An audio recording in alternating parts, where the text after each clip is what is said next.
저는 30년간 신장 노화를 연구해온 박사 이민호입니다. 이제는 정말 솔직하게 말씀드려야겠어요. 연구 현장에서 오래 있다 보면 업계 사람들끼리는 다 알지만 정작 많은 어르신들은 모르는 사실이 하나 있습니다. 바로 건강에 좋다며 아무 의심 없이 드시는 몇 가지 견과류가 60세 이후에는 신장을 조용히 약하게 만들 수 있다는 점입니다. 30년간 수많은 케이스를 봐왔지만 가장 안타까웠던 건 이런 상황이었어요. 건강을 위해 매일 견과류를 챙겨 드시는 어르신들이 오히려 그 때문에 신장 기능이 떨어지는 경우를 너무 많이 목격했습니다. 특히 캐슈넛의 옥살산 문제, 가공 땅콩의 나트륨 과부하, 마카다미아의 지방 대사 부담 같은 것들이 젊을 때는 문제 없었는데 나이가 들면서 완전히 다른 반응을 일으키거든요. 가장 큰 문제는 이런 변화가 너무 조용히 진행된다는 점입니다. 하루아침에 아픈 게 아니라 몇 달, 몇 년에 걸쳐서 서서히 신장이 지쳐가는 거예요. 아침에 얼굴이 붓고 소변에 거품이 생기고 허리가 묵직해도 그냥 나이 때문이겠거니 넘기시잖아요. 그런데 실제로는 매일 드시는 그 견과류가 원인일 수 있습니다. 더 심각한 건 잘못된 정보가 너무 많다는 거예요. 견과류는 무조건 몸에 좋다, 많이 먹을수록 건강해진다는 식으로 알려져 있는데 60세 이후에는 완전히 다른 접근이 필요해요. 같은 음식을 먹어도 나이가 들면 몸의 반응이 완전히 달라지고 저는 그 변화로 힘들어지는 분들을 너무 많이 지켜봤습니다. 그래서 오늘은 이 이야기를 꼭 나누고 싶어요. 어떤 견과류가 왜 위험한지, 어떻게 하면 안전하게 드실 수 있는지 모든 걸 말씀드리겠습니다. 여러분은 지금 어느 지역에서 시청하고 계신가요? 댓글로 알려주시고 앞으로 중요한 내용 놓치지 않도록 구독과 좋아요, 알림 설정까지 부탁드립니다. 얼마 전에 정말 충격적인 일이 있었어요. 제 지인 어르신 한 분이 급하게 찾아오셨는데 69세 장모님이셨어요. 그분 말씀이 최근 몇 달 동안 아침마다 얼굴이 퉁퉁 붓고 소변에 거품이 생기는데도 그냥 나이 때문이겠지 하고 넘기셨다고 하더라고요. 그런데 알고 보니 건강에 좋다고 해서 매일 아침 공복에 캐시넛 한 줌씩 드시고 계셨던 거예요. 더 놀라운 건 그분이 평생 건강관리를 정말 철저히 하신 분이라는 거였어요. 운동도 꾸준히 하시고 식단도 신경 쓰시는데 유독 견과류만은 많이 먹을수록 좋다고 믿고 계셨거든요. 그래서 캐슈넛뿐만 아니라 꿀땅콩, 마카다미아까지 하루에 3번씩 드시고 계셨어요. 제가 그분께 작은 습관 하나만 바꿔보자고 제안했습니다. 매일 먹던 캐슈넛을 절반으로 줄이고 공복이 아닌 식사 후에 드시되 꼭 물 한 컵을 함께 마시라고 했어요. 그리고 꿀땅콩 대신 생땅콩으로 바꾸고 마카다미아는 일주일에 2번 정도로만 줄여보자고 했습니다. 그랬더니 놀랍게도 2주 만에 아침 부종이 확실히 줄어들었고 한 달 후에는 소변 거품도 거의 사라졌어요. 본인도 몸이 훨씬 가벼워졌다고 하시더라고요. 이게 바로 60세 이후에 견과류를 대하는 자세가 완전히 달라져야 한다는 증거입니다. 또 다른 사례도 있어요. 74세 박정수님이라는 분인데 당뇨가 있으셔서 혈당 관리를 위해 견과류를 간식으로 드시고 계셨어요. 그런데 혈당은 관리가 되는데 자꾸 허리 옆구리가 묵직하고 소변 색깔이 진해지는 거예요. 알고 보니 매일 저녁 TV 보시면서 소금 땅콩 한 봉지씩 드시고 계셨던 겁니다. 이분 경우는 더 심각했어요. 나트륨 때문에 혈압까지 올라가고 있었거든요. 그래서 즉시 소금 땅콩을 끊고 대신 생아몬드 몇 개씩만 드시도록 바꿨더니 3주 만에 허리 불편함이 사라지고 혈압도 안정됐어요. 이 이야기를 끝까지 들어야 하는 이유가 3가지 있어요. 첫째, 지금 당장 드시는 견과류가 신장을 서서히 망가뜨리고 있을 수 있기 때문입니다. 둘째, 올바른 방법만 알면 견과류의 좋은 점은 그대로 얻으면서도 위험은 피할 수 있기 때문이에요. 셋째, 이런 변화는 하루아침에 느낄 수 있는 게 아니라 몇 주, 몇 달에 걸쳐서 서서히 나타나기 때문에 미리 알고 대비해야 하거든요. 구독과 좋아요 꼭 눌러주시고 끝까지 보시면 왜 지금 당장 이 습관을 바꿔야 하는지 그리고 어떻게 바꿔야 하는지 정확히 알게 됩니다. 그럼 이제 본격적으로 신장을 약하게 만드는 견과류와 그 원리를 하나씩 자세히 짚어볼게요. 첫 번째로 말씀드릴 건 캐슈넛의 옥살산 문제입니다. 많은 분들이 캐슈넛을 고급 견과류라고 생각하시고 건강에 좋다고 매일 드시는데 60세 이후에는 정말 조심해야 해요. 캐슈넛에는 옥살산이라는 성분이 많이 들어있는데 이게 신장 기능이 떨어진 몸에서는 쉽게 쌓이면서 문제를 일으킵니다. 젊을 때는 신장이 이런 옥살산을 빠르게 걸러내고 배출시키는데 나이가 들면서 신장의 역과 능력이 떨어지면 옥살산이 체내에 축적되기 시작해요. 이게 바로 결석의 원인이 되고 더 심각한 경우에는 신장 조직 자체에 손상을 줄 수 있습니다. 서울대학교 의과대학 연구팀에서 발표한 자료를 보면 60세 이상 어르신들이 캐슈넛을 장기간 다량 섭취할 경우 옥살산 칼슘, 결석 위험이 일반인보다 2.3배 높아진다고 나와 있어요. 특히 공복에 섭취할 때 흡수율이 더 높아져서 위험이 커집니다. 실제 사례를 말씀드리면 66세 강미래님이라는 분이 계셨어요. 이분이 건강을 위해서 매일 아침 공복에 캐슈넛 한 줌씩 6개월간 드셨는데 어느 날부터 허리 옆구리가 묵직하고 소변에 거품이 생기기 시작했어요. 검사를 해보니 신장 기능을 나타내는 GFR 수치가 많이 떨어져 있었고 작은 결석도 발견됐습니다. 그래서 캐슈넛을 드실 때는 몇 가지 원칙을 지켜야 해요. 첫째, 일주일에 10개에서 12개 정도를 넘기지 마세요. 둘째, 절대 공복에 드시지 마시고 식사 후에 드세요. 셋째, 캐슈넛을 드신 후에는 반드시 물 한 컵을 마셔서 옥살산 농도를 희석시켜 주세요. 특히 주의하실 점은 공복에 캐슈넛을 드시면 위산과 함께 옥살산 흡수가 급격히 빨라져서 거품료가 생기기 쉽다는 거예요. 혹시 캐슈넛 드신 뒤에 허리나 옆구리가 묵직했던 적이 있으시다면 이미 신장에 부담이 가고 있다는 신호일 수 있습니다. 두 번째는 소금이나 당이 첨가된 땅콩 문제입니다. 시중에 파는 땅콩 제품들 보시면 꿀땅콩, 소금땅콩, 마늘땅콩 이런 것들이 많잖아요. 이런 가공 땅콩의 나트륨과 당분이 신장의 압력을 순간적으로 높여서 정말 위험해요. 가공 땅콩 한 봉지에 들어있는 나트륨 양이 얼마나 되는지 아세요? WHO에서 권장하는 하루 나트륨 섭취량의 거의 절반을 작은 한 봉지만으로도 섭취할 수 있다는 조사 결과가 있어요. 연세대학교 의과대학에서 조사한 바에 따르면 시판 가공 땅콩 제품의 평균 나트륨 함량이 100지당 800mg를 넘는다고 합니다. 73세 김태성님 사례를 말씀드릴게요. 이분이 매일 밤 TV 보시면서 꿀땅콩 한 봉지씩 드시는 게 습관이었어요.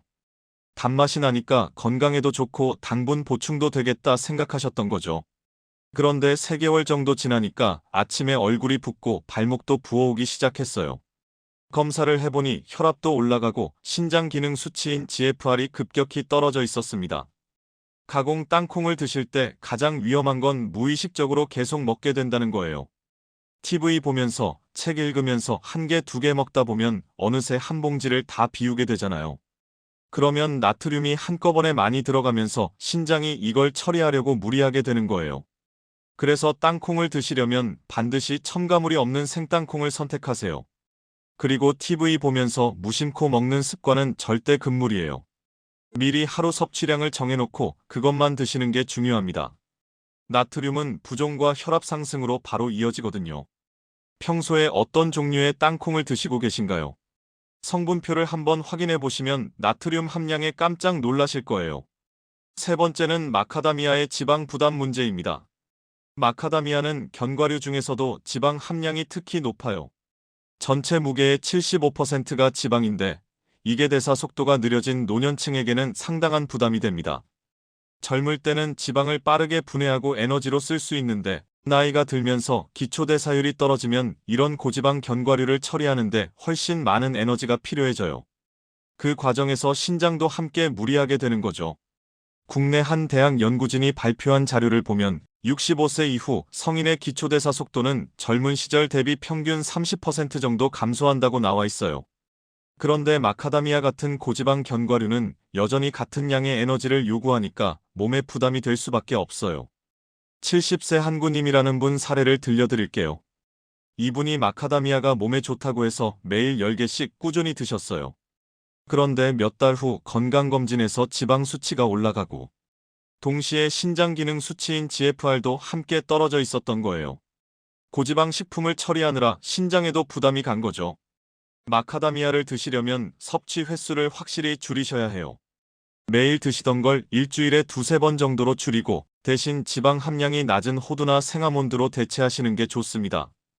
특히 저녁 시간에 드시면 수면 중에 대사 부담이 더 커지니까 가능하면 오전이나 점심 식사 후에 드세요. 혹시 마카다미아를 건강 간식으로 매일 드시고 계신가요?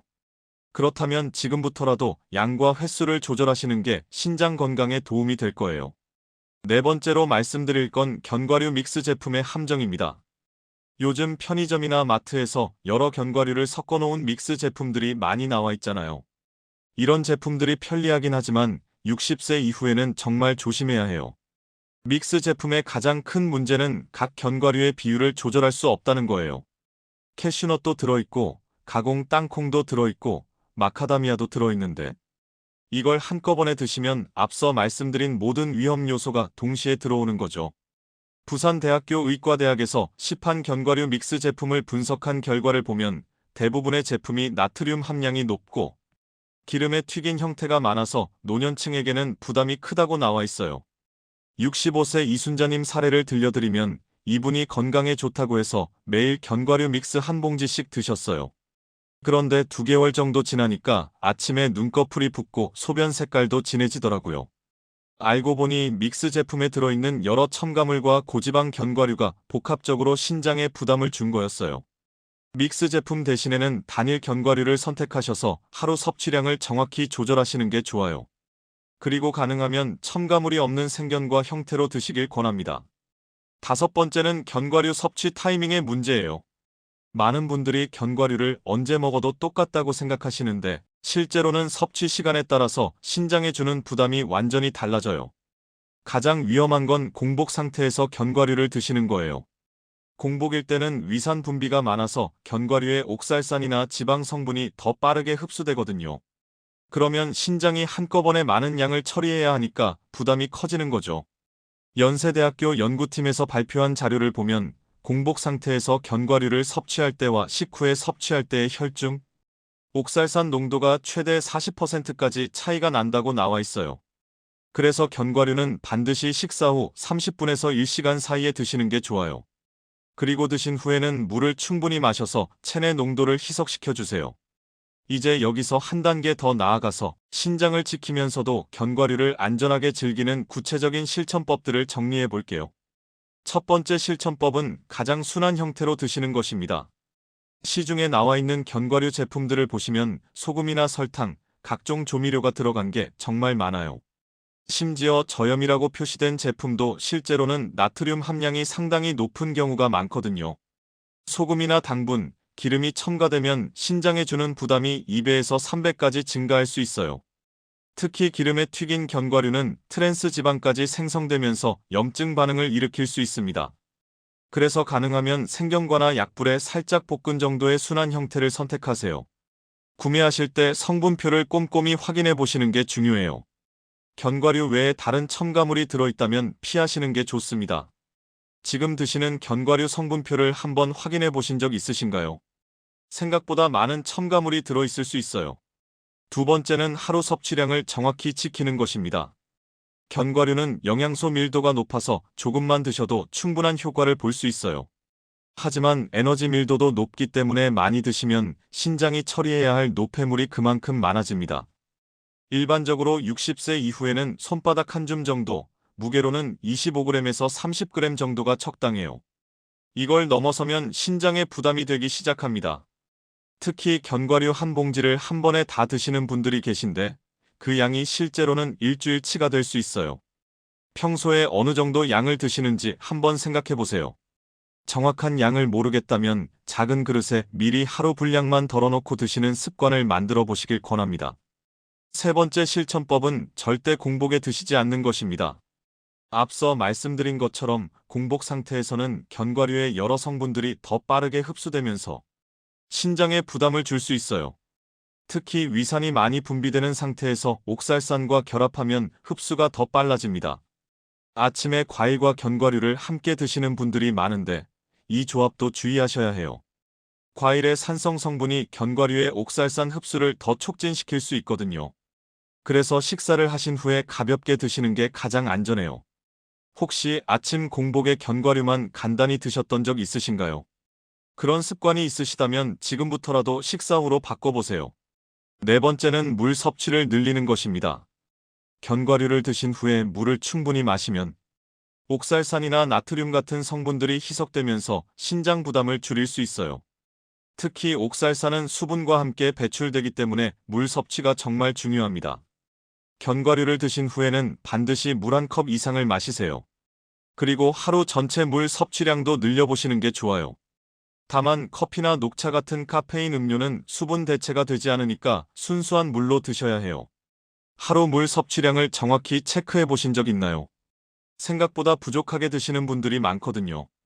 견과류를 드시는 날에는 평소보다 물을 더 많이 마시려고 의식적으로 노력해 보세요. 다섯 번째는 몸의 변화를 꾸준히 체크하는 것입니다. 신장 문제는 초기에 뚜렷한 증상이 없어서 놓치기 쉬워요. 하지만 작은 신호들을 주의 깊게 관찰하면 조기에 발견할 수 있습니다. 거품료나 부종, 설명할 수 없는 피로감 같은 것들이 신장의 초기 신호일 수 있어요. 이런 증상들은 통증이 없어서 대수롭지 않게 넘기기 쉽지만 실제로는 신장이 보내는 중요한 경고 신호일 수 있습니다. 일주일 단위로 몸의 변화를 간단히 기록해 보세요. 아침 부종 정도, 소변 상태, 전반적인 컨디션 같은 것들을 체크하시면 패턴을 파악할 수 있어요. 최근에 몸에서 가장 달라진 점이 있으시다면 견과류 섭취와 연관이 있을 수도 있거든요. 여섯 번째는 대체 식품을 활용하는 것입니다. 견과류의 영양소는 필요하지만 부담은 줄이고 싶으시다면 다른 식품으로 대체하는 방법도 있어요. 예를 들어서 오메가3 지방산은 생선에서, 비타민 E는 식물성 기름에서, 단백질은 두부나 콩류에서 얻을 수 있습니다. 특히 캐슈넛 대신 호두를, 마카다미아 대신 생아몬드를 선택하시면 같은 견과류지만 부담을 줄일 수 있어요. 가공 땅콩 대신에는 삶은 콩류나 두부 같은 식품으로 단백질을 보충하시는 것도 좋은 방법입니다. 해시태그 오늘 우리가 함께 살펴본 내용을 정리해보면 많은 분들이 건강식이라고 믿어왔던 견과류가 60세 이후에는 신장에 예상보다 큰 부담을 줄 수 있다는 사실을 확인했습니다. 캐슈넛의 옥살산 문제, 가공 땅콩의 나트륨 과부하, 마카다미아의 지방 대사 부담, 이 모든 것들이 젊을 때와는 완전히 다른 반응을 일으킬 수 있어요. 가장 중요한 건 잘못된 상식에서 벗어나는 것입니다. 견과류는 무조건 몸에 좋다, 많이 먹을수록 건강해진다는 생각은 이제 버리셔야 해요. 대신 몸의 변화를 기준으로 선택하고 조절하는 지혜가 필요합니다. 신장을 제대로 관리하지 않으면 어떻게 될까요? 부종이 시작되고 거품료가 생기고 설명할 수 없는 피로감에 시달리게 됩니다. 혈압이 올라가고 결국 신장의 여과 기능이 빠르게 떨어지면서 다른 장기에도 영향을 미치게 되죠. 하지만 반대로 오늘부터라도 올바른 견과류 섭취법을 지키신다면 어떨까요?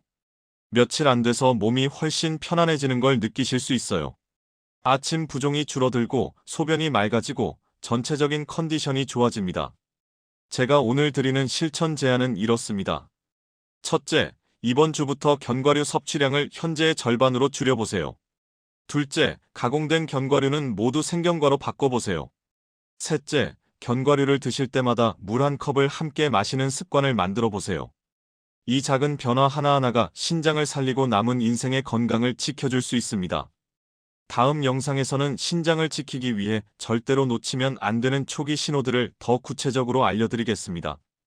어떤 증상이 나타나면 즉시 대응해야 하는지, 그리고 일상에서 신장 건강을 체크하는 간단한 방법들까지 상세히 다룰 예정이에요. 마지막으로 여러분께 질문드리고 싶어요. 평소에 어떤 견과류를 가장 자주 드시나요? 그리고 오늘 이야기를 들으신 후에 가장 먼저 바꿔보고 싶은 습관이 있으시다면 댓글로 남겨주세요. 여러분의 경험과 변화 과정을 함께 나누면서 서로에게 도움이 되는 소통을 이어가고 싶습니다.